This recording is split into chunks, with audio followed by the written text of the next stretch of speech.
Hello ನಮಸ್ತೆ ಎಲ್ರಿಗೂ. ಎಲ್ಲ ಹೇಗಿದ್ದೀರಾ? ಚೆನ್ನಾಗಿದ್ದೀರಾ ಅನ್ಕೋತೀನಿ. ನಾನು ಚೆನ್ನಾಗಿದ್ದೀನಿ. ನಾನು ನಿಮ್ಮ ವೀಣಾ ಸುರೇಶ್. ಎಲ್ಲರಿಗೂ ನನ್ನ ಕಾರ್ಯಕ್ರಮವಾದ ಕಥಾಸರಣಿ ರಾಗಸುತೆ ಜೊತೆ ಕಾರ್ಯಕ್ರಮಕ್ಕೆ ಆತ್ಮೀಯವಾದ ಸ್ವಾಗತ.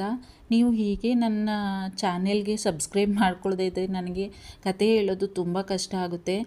ನನಗೆ ಇಂಟ್ರೆಸ್ಟೇ ಬರ್ತಾಯಿಲ್ಲ ಕತೆ ಹೇಳೋಕ್ಕೆ. ಪ್ಲೀಸ್ ನೋಡ್ತಾ ಇರೋರೆಲ್ಲರೂ ತಪ್ಪದೆ ಸಬ್ಸ್ಕ್ರೈಬ್ ಮಾಡ್ಕೊಳ್ಳಿ ನನ್ನ ಚಾನೆಲ್ಗೆ. ಇದು ನನ್ನ 2ನೇ ಕಥೆ, ನನಗಾಗಿ ಬಂದ ಕಥೆಯ ಮುಂದುವರೆದ ಭಾಗ.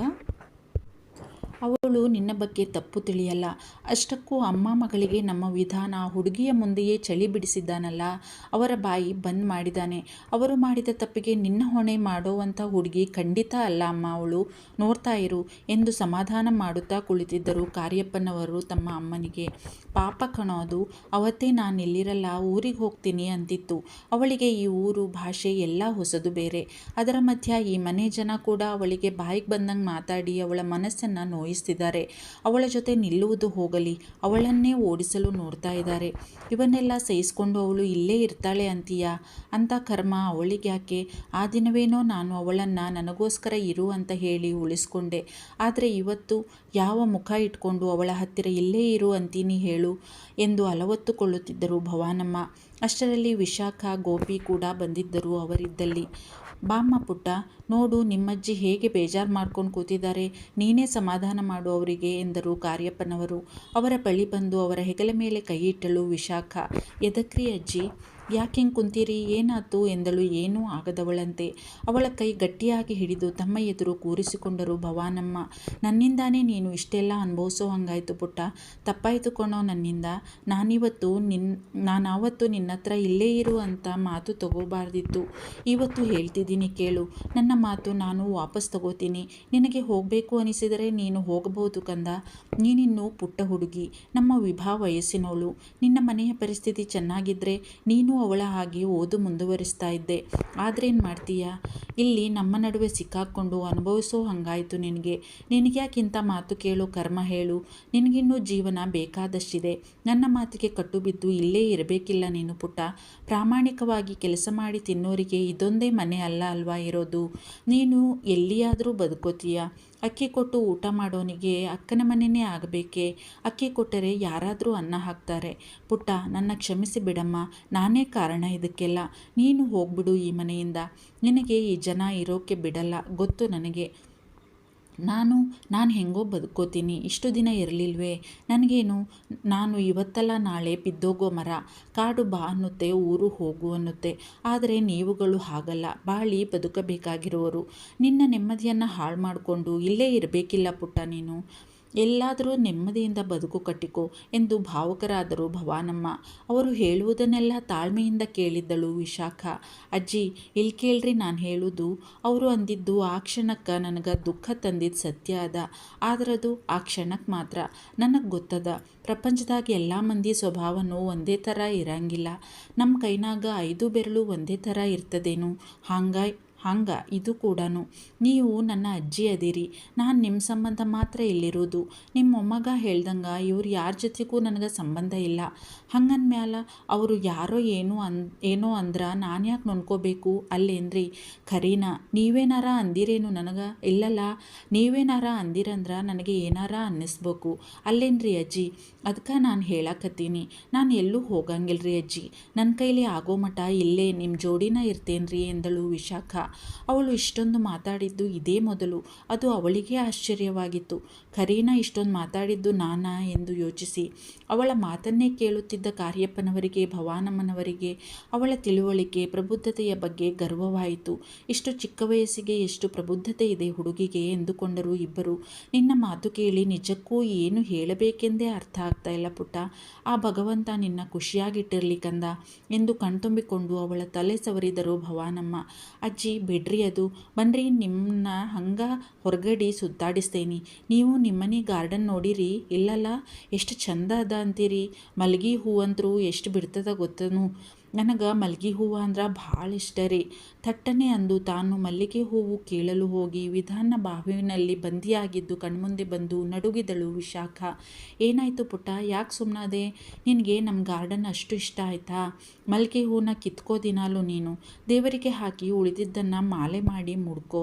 ಹೆಣ್ಮಕ್ಳಿಗೆ ಹಾಗೆ ಕಣಮ್ಮ, ಮಲ್ಗೆ ಹೂವು ಅಂದರೆ ಇಷ್ಟನೇ ಎಂದು ಮುಗುಳ್ನಕ್ಕರು ಭವಾನಮ್ಮ. ಯವ್ವ, ಮಲ್ಗೆ ಹೂವು ಕೀಳುವುದ? ಅದು ನಾನು? ಬ್ಯಾಡವ ಬ್ಯಾಡ. ನಾನು ಮರ ಹತ್ತುದು, ಆ ಮನುಷ್ಯ ಎಲ್ಲಿಂದರೆ ನೋಡುವುದು, ಹೊಯ್ಕೊಂಡು ನನ್ನ ಬೀಳ್ಸೋದು, ಮ್ಯಾಲಿಂದ ನನ್ನ ಬೈಯೋದು. ಯವ್ವ, ಯೋಚನೆ ಮಾಡಿದ್ರನ ಕೈಕಾಲು ನಡ್ಗಾಕತ್ತದ ನಂದು. ಖರೀನ ಭಯ ಬಿದ್ದಳು ವಿಶಾಖ. ನಡೀರಿ ಅಜ್ಜಿ, ನಿಮ್ಮನ್ನು ಅಲ್ಲಿಗೆ ಕರ್ಕೊಂಡು ಹೋಗ್ತೀನಂತ ಮಾತು ಮರೆಸಿದಳು ಅವಳು. ನಮ್ಮವರು? ಹ ಹ ಹ, ನಮ್ಮವರು ಮೈ ಫುಟ್. ಸಿಟ್ಟಿನಿಂದ ನೆಲಕ್ಕೆ ಒದ್ದರು ಲಲಿತಮ್ಮ. ಅಳಿಯನಿಂದ ಉಗಿಸಿಕೊಂಡು ಮಗಳನ್ನು ಕಾಲೇಜಿಗೆ ಹೋಗು ಎಂದು ಹೇಳಿ ಸೀದಾ ತಮ್ಮ ರೂಮಿಗೆ ಬಂದು ಬಾಗಿಲು ಹಾಕಿಕೊಂಡಿದ್ದರು. ನಮ್ಮವರಂತೆ ನಮ್ಮವರು ಯಾರಿದ್ದಾರೆ ಈ ಮನೆಯಲ್ಲಿ? ನನ್ನೋರು. ದೊಡ್ಡದಾಗಿ ಉಪದೇಶ ಕೊಡಲು ಬಂದ್ಬಿಟ್ಟ ದೊಡ್ಡ ಮನುಷ್ಯ. ನನ್ನ ಜೀವನ ಹಾಳುಗೆಡುವಿದಾಗ ಆಗೆಲ್ಲಿದ್ರು ಈ ಸೋಕಾಳ್ ನಮ್ಮವರು? ನನ್ನ ಒಂದು ಮಾತು ಕೇಳದೆ ನನ್ನ ಮದುವೆಯನ್ನು ಯಾವುದೋ ಅಪ್ಪೆಪಾರಿ ಜೊತೆ ಮಾಡುವಾಗ ಆಗ ಇರಲಿಲ್ಲವೇ ಇವರಿಗೆ ನಾನು ಅವರ ಮನೆಯವಳು ಎಂದು? ನಾನು ಪ್ರೀತಿಸಿದವನೊಂದಿಗೆ ಮದುವೆ ಮಾಡು ಎಂದರೆ ಏನಂದ ನಿನ್ನ ಅಪ್ಪಾಜಿ? ನನ್ನ ಅಣ್ಣ ಎನಿಸಿಕೊಂಡೋನು? ಹಾಂ, ಆ ಮನೆತನ ಸಂಸ್ಕಾರ ಸರಿಯಿಲ್ಲ ಅಂದ ಅಲ್ವಾ? ಯಾವ ಸಂಸ್ಕಾರ, ಯಾವ ಮನೆತನ? ತಂಗಿಯ ಖುಷಿಗಿಂತ ಇವೆಲ್ಲ ಹೆಚ್ಚಾಗಿ ಹೋದ್ವಲ್ಲ ಆಗ. ಇವರೆಲ್ಲ ನಮ್ಮೋರಂತೆ. ಅಮ್ಮ ಅನ್ನಿಸಿಕೊಂಡವಳು ಮಗನ ತಾಳಕ್ಕೆ ಕುಣಿದರಲ್ಲ, ಆಗ ಅವರಿಗೆ ಇಲ್ಲದ ಮಮತೆ ಪ್ರೀತಿ ಈಗ ನನ್ನಿಂದ ಅಪೇಕ್ಷಿಸಿದರೆ ಆಗ ನಾನು ಅನುಭವಿಸಿದ ಮಾನಸಿಕ ಯಾತನೆ ದುಃಖ ನನಗಷ್ಟೇ ಗೊತ್ತು. ತಾನು ಮಾಡಿದ ಅನ್ಯಾಯ ಮೋಸ ನನ್ನ ಈ ಮನೆಗೆ ತಂದಿಟ್ಟುಕೊಂಡಾದರೂ ಕಡಿಮೆ ಆಗಲೆಂದು ಇಲ್ಲಿ ನನ್ನ ಕರೆತಂದಿದ್ದಾನೆ ನನ್ನ ಸೋಕಾಲ್ಡ್ ಅಣ್ಣ, ನಿನ್ನ ಅಪ್ಪಾಜಿ. ನನಗೆ ಯಾವ ಉಪಕಾರವನ್ನು ಮಾಡ್ತಾ ಇಲ್ಲ ಅವನು. ತನ್ನ ಪಾಪನ ಕಡಿಮೆ ಮಾಡ್ಕೋತಿದ್ದಾನೆ ಅಷ್ಟೇ. ಅದಕ್ಕೆ ನಾನೇನೇ ಅಂದರೂ ಏನೇ ಮಾಡಿದರೂ ತುಟಿ ಪಿಟಕ್ಕೆನ್ನಲ್ಲ ನಿನ್ನ ಅಪ್ಪಾಜಿ. ಎಲ್ಲಿದೆ ಬಾಯಿ ಮಾತಾಡೋದಕ್ಕೆ? ಇಷ್ಟೇ ಅಲ್ಲ, ಇನ್ನೂ ಅನುಭವಿಸೋ ಹಾಗೆ ನಾನು ಮಾಡ್ತೀನಿ. ಸುಖ ನೆಮ್ಮದಿ ಅನ್ನೋದು ಯಾರಿಗೂ ಇರಬಾರ್ದು ಈ ಮನೆಯಲ್ಲಿ, ಹಂಗೆ ಮಾಡ್ತೀನಿ. ಹಲ್ಲು ಕಡಿದರು ಲಲಿತಮ್ಮ. ಹೂದೋಟದ ಒಂದು ಬೆಂಚಿನ ಮೇಲೆ ಅಜ್ಜಿಯನ್ನು ಕೂರಿಸಿ ಪಾರಿಜಾತ ಗಿಡದ ಹೂಗಳನ್ನು ಆರಿಸುತ್ತಾ ಒಂದು ಹಾಡು ಗುನುಗುತ್ತಿದ್ದಳು ವಿಶಾಖ. ಅವಳಿಗೆ ಹಿಂದಿ ಗಜಲ್ಗಳು, ಭಾವಗೀತೆಗಳು, ಭಕ್ತಿಗೀತೆಗಳು ಎಂದರೆ ವಿಪರೀತ ಇಷ್ಟ. ಊರಲ್ಲಿ ಇರೋವಾಗ ಯಾವ ಕಾರ್ಯಕ್ರಮಗಳು ಇದ್ದರೂ ಇವಳದೊಂದು ಹಾಡು ಇದ್ದೇ ಇರುತ್ತಿತ್ತು. ನಿನಗೆ ಗೊತ್ತಾ ವಿಶಾಖ, ಈ ಮನೆ ಮುಂಚೆ ಹೀಗಿರಲಿಲ್ಲ. ಎಷ್ಟು ಸಂತೋಷ ನೆಮ್ಮದಿಯಿಂದ ಮನೆ ಇದ್ದಾಗಿತ್ತು ಗೊತ್ತಾ? ನನ್ನ ದೊರೆ ಕೂಡ ಹೀಗಿದ್ದವನಲ್ಲ, ಬಹಳ ತುಂಟ. ಯಾವಾಗಲೂ ನಗಿಸ್ತಾ ಇದ್ದವನು ಅವನು. ಅದೊಂದು ನಡೆಯಬಾರದ ಘಟನೆ ನಡೆಯದಿದ್ದರೆ ನಮ್ಮ ಮನೆ ನಂದಗೋಕುಲದಂತೆ ಇರುತ್ತಿತ್ತು. ನಿಂಗೊತ್ತಾ ಪುಟ್ಟ, ವಿಧಾನ್ಗೆ ಹಾಡು ಕೇಳೋದಂದರೆ ಪಂಚಪ್ರಾಣವಾಗಿತ್ತು ಆಗ. ಅವನ ಅಮ್ಮ ಕೂಡ ನಿನ್ನ ಹಾಗೆಯೇ ತುಂಬ ಸುಶ್ರಾವ್ಯವಾಗಿ ಹಾಡೋಳು. ನಿನ್ನ ಹಾಗೆಯೇ ಇಂಪಾದ ಕಂಠ ಅವಳದು ಕೂಡ. ಹೆಚ್ಚು ಕಡಿಮೆ ನಿನ್ನದೇ ಸ್ವಭಾವ ಕೂಡ. ಮಾತು ಕಡಿಮೆ, ತಿಳುವಳಿಕೆ ತಾಳ್ಮೆ ಜಾಸ್ತಿ. ಅದಕ್ಕೆ ಇರಬೇಕು ನೋಡು, ನಿನ್ನ ನೋಡಿ ನನಗೆ ಮೊದಲ ನೋಟದಲ್ಲೇ ತುಂಬ ಹತ್ತಿರದವಳು ನೀನು ಅನ್ನಿಸಿದ್ದು. ಭವಾನಮ್ಮ ಭಾವುಕರಾದರು ಹಿಂದಿನ ನೆನಪಿನಿಂದ. ಸಮಾಧಾನ ಮಾಡ್ಕೋರಿ ಅಜ್ಜಿ, ಎಲ್ಲ ಸರಿ ಹೋಗ್ತದ ಎಂದಳು ವಿಶಾಖ. ಅವರಿಗೆ ಏನಾಗಿತ್ತು ಎಂದು ಕೇಳಬೇಕೆಂದುಕೊಂಡವಳು ಸುಮ್ಮನಾದಳು. ನಾನ್ಯಾರದೀನಿ ಅದನ್ನೆಲ್ಲ ಕೇಳಾಕ?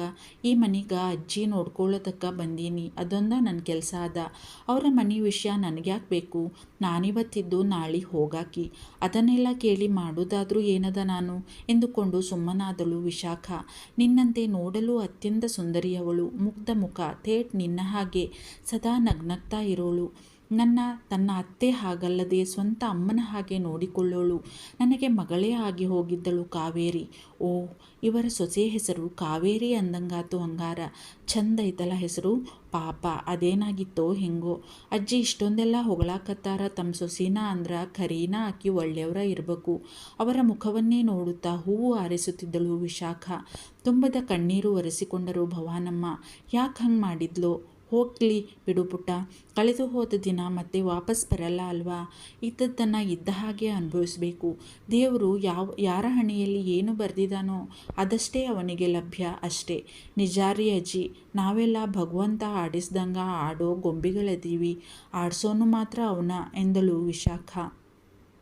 ಕಾವೇರಿ, ನನ್ನ ದೊರೆಯ ಅಮ್ಮ, ನಿನ್ನದೇ ಸ್ವಭಾವ, ನಿನ್ನದೇ ರೂಪ, ನಿನ್ನದಾಗಿಯೇ ಇಂಪಾಗಿ ಹಾಡೋಳು. ಅದಕ್ಕೇ ಇರಬೇಕು ನನಗೆ ನಿನ್ನ ನೋಡಿದ ಮೊದಲ ನೋಟದಲ್ಲೇ ನೀನು ಬಹಳ ಹತ್ತಿರದೋಳು ಅನಿಸಿದ್ದು ಎಂದು ತಮ್ಮ ಹಿಂದಿನ ನೆನಪಿನಲ್ಲಿ ಭಾವುಕರಾಗಿದ್ದರು ಭವಾನಮ್ಮ. ಯಾಕೆ ಯಾಕೆ ಈ ಹುಡುಗಿ ಹತ್ತಿರ ನನಗೆ ತಳಮಳ? ನನಗ್ಯಾಕೆ ಅವಳ ಅಳು ಇಷ್ಟೊಂದು ಕಾಡುತ್ತೆ? ಕಾಫಿ ಎಸ್ಟೇಟ್ ಹತ್ತ ಬಂದವನು ಒಂದು ಕಡೆ ತಲೆಯ ಮೇಲೆ ಕೈ ಹೊತ್ತು ಕುಳಿತು ಬಿಟ್ಟಿದ್ದ ವಿಧಾನ್. ಬೆಳಗ್ಗೆ ನನಗೂ ಅವಳನ್ನು ಒಂದು ಬಾರಿ ನೋಡಲೇಬೇಕು ಎಂಬ ಅನಿಸಿಕೆ ಬಲವಾಗಿ ಕಾಡಿತ್ತು. ಅದು ತಕ್ಷಣ ನೋಡಬೇಕೆಂಬ ಅನಿಸಿಕೆ. ಅದ್ಯಾಕೋ ನನ್ನ ಆ ಅನಿಸಿಕೆಗೆ ನಿರ್ದಿಷ್ಟವಾದ ಕಾರಣವಿಲ್ಲ. ಏನೇನೋ ಕಾರಣ ಹುಡುಕಿ ಬರುವಂತೆ ಹೊರಬರುವಂತೆ ಮಾಡಲು ನಾನು ಮಾಡಿದ ಪ್ರಯತ್ನವೆಲ್ಲವೂ ನೀರಿನಲ್ಲಿ ಮಾಡಿದ ಹೋಮದಂತಾಯಿತು, ವ್ಯರ್ಥ. ಹುಡುಗಿ ಯಾವುದೇ ಕಾರಣಕ್ಕೂ ಹೊರಬರಲಿಲ್ಲ. ಮುಂದೆ ಹೊರಬರುವ ಯಾವುದೇ ಲಕ್ಷಣವೂ ನನಗೆ ಕಾಣಿಸಲಿಲ್ಲ. ನನಗೆ ಕೋಪ ಸರ್ರನೆ ಏರಿತು. ನನಗೆ ಈ ವಿಧಾನ್ ಕಾರ್ಯಪ್ಪ, ಮೇಜರ್ ವಿಧಾನ್ ಕಾರ್ಯಪ್ಪನಿಗೆ ಆಫ್ಟ್ರಾಲ್ ಒಂದು ಹುಡುಗಿ ಈ ಮಟ್ಟಿಗೆ ಸತಾಯಿಸುತ್ತಿದ್ದಾಳೆ ಎಂದರೆ ಎಷ್ಟು ಕೊಬ್ಬಿರಬೇಡ ಹುಡುಗಿಗೆ. ನನಗೆ ವಿಪರೀತ ಕೋಪ ಬಂದಿತ್ತು. ಇನ್ನೂ ನಾನು ಇಲ್ಲೇ ಕುಳಿತಿದ್ದರೆ ಏನಾದರೂ ಅನಾಹುತ ಮಾಡಿಬಿಡುತ್ತೇನೆ ಎಂದು ಸ್ವತಃ ನನಗೇ ಅನ್ನಿಸಿತು. ನನಗೆ ಕೋಪ ವಿಪರೀತ ಬರುತ್ತಿತ್ತು. ನಿರಂತರ ಧ್ಯಾನ, ಪ್ರಾಣಾಯಾಮ ಇವುಗಳ ಮೂಲಕ ಸ್ವಲ್ಪ ಕೋಪವನ್ನು ನಿಯಂತ್ರಿಸುವ ನನ್ನ ಪ್ರಯತ್ನ ಜಾರಿಯಲ್ಲಿದೆ. ಸ್ವಲ್ಪ ಮಟ್ಟಿಗೆ ಫಲವನ್ನೂ ಕೊಟ್ಟಿದೆ ಎಂದರೆ ತಪ್ಪಿಲ್ಲ. ಕೋಪ ಬಂದಾಗ ನಾನು ಏನು ಮಾಡುತ್ತಿದ್ದೇನೆ ಎಂದು ನನಗೇ ತಿಳಿಯೋದಿಲ್ಲ. ಅದಕ್ಕೆ ಆದಷ್ಟು ಆ ಕ್ಷಣಕ್ಕೆ ಕೋಪ ನಿಯಂತ್ರಿಸಿಕೊಂಡು ಸರಿದು ಹೋಗಲು ನೋಡುತ್ತೇನೆ. ಅದಕ್ಕೂ ಮೀರಿ ಯಾರಾದರೂ ನನ್ನ ಕೆಣಕಿದರೆ, ರೊಚ್ಚಿಗೆಬ್ಬಿಸಿದರೆ ನಂತರ ಆಗುವ ಪರಿಣಾಮ ನನ್ನ ಕೈಯಲ್ಲಿ ಇರುವುದಿಲ್ಲ. ಅದಕ್ಕೆ ತಕ್ಷಣ ಅಲ್ಲಿಂದ ಎದ್ದು ಹೊರಬಂದು ಬಿಟ್ಟಿದ್ದೆ. ಆದರೂ ಮನಸ್ಸು ಯಾಕೋ ಹಠ ಹಿಡಿಯುತ್ತಿತ್ತು. ಹುಡುಗಿಯನ್ನು ಒಂದು ಬಾರಿ ನೋಡಲೇಬೇಕು ಈಗಲೇ ಎಂಬ ತುಡಿತ ಅತಿಯಾಗುತ್ತಿತ್ತು. ನನ್ನ ಈ ಭಾವನೆಗೆ ನನಗೇ ಆಶ್ಚರ್ಯ ಉಂಟು ಮಾಡುತ್ತಿತ್ತು. ನಾನು ಹೊರಬಂದವನು ನೇರ ಎಸ್ಟೇಟ್ಗೆ ಹೋಗಬೇಕಿತ್ತು. ಮನಸ್ಸು ಕೇಳಬೇಕಲ್ಲ. ಹೊರಬಂದವನೇ ಅಲ್ಲಿಯೇ ಹೂದೋಟದತ್ತ ನಡೆದೆ. ನೋಡೋಣ, ಸ್ವಲ್ಪ ಸಮಯದ ನಂತರ ಹೊರಬಂದೇ ಬರ್ತಾಳೆ ಹುಡುಗಿ. ಬರದೆ ಎಲ್ಲಿ ಹೋಗ್ತಾಳೆ? ಮುದುಕಮ್ಮ ಅವಳದೇ ಜವಾಬ್ದಾರಿ ಅಲ್ಲವೇ? ಮೇಲಾಗಿ ತಿಂಡಿ ಕೂಡ ತಿಂದಂತಿಲ್ಲ ಅವಳು, ನನಗೆ ತಿಳಿದ ಮಟ್ಟಿಗೆ ಎಂದುಕೊಂಡೆ. ಸ್ವಲ್ಪ ಸಮಯದ ನಂತರ ಹೊರಗಡೆಯಿಂದಲೇ ನೋಡಿ ಹೊರಟು ಬಿಡೋಣ ಎಂದುಕೊಂಡು ಹೂದೋಟದಲ್ಲೇ ಸಮಯ ಕಳೆಯುವ ಮನಸ್ಸು ಮಾಡಿದೆ. ಮಲ್ಲಿಗೆ ಬಳ್ಳಿ ನೋಡಿದವನಿಗೆ ಅವಳು ಮರ ಏರಿ ನೇರವಾಗಿ ತನ್ನ ತೋಳುಗಳಲ್ಲಿ ಸೆರೆಯಾಗಿದ್ದು ನೆನಪಾಗಿ ಮುಗುಳುನಗೆ ಮೂಡಿತು ಮುಖದಲ್ಲಿ. ಪ್ಲೀಸ್ ನೋಡ್ತಾ ಇರೋರು ಎಲ್ಲರೂ ತಪ್ಪದೆ ಸಬ್ಸ್ಕ್ರೈಬ್ ಮಾಡ್ಕೊಳ್ಳಿ. ಪದೇ ನಾನು ಹೇಳೋಂಗಾಗ್ತಾಯಿದೆ. ಯಾರೂ ಸಬ್ಸ್ಕ್ರೈಬ್ ಆಗಲಿಲ್ಲ ಅಂದರೆ ತುಂಬ ಕಷ್ಟ ಆಗುತ್ತೆ. ಪ್ಲೀಸ್ ಸಬ್ಸ್ಕ್ರೈಬ್ ಮಾಡ್ಕೊಳ್ಳಿ.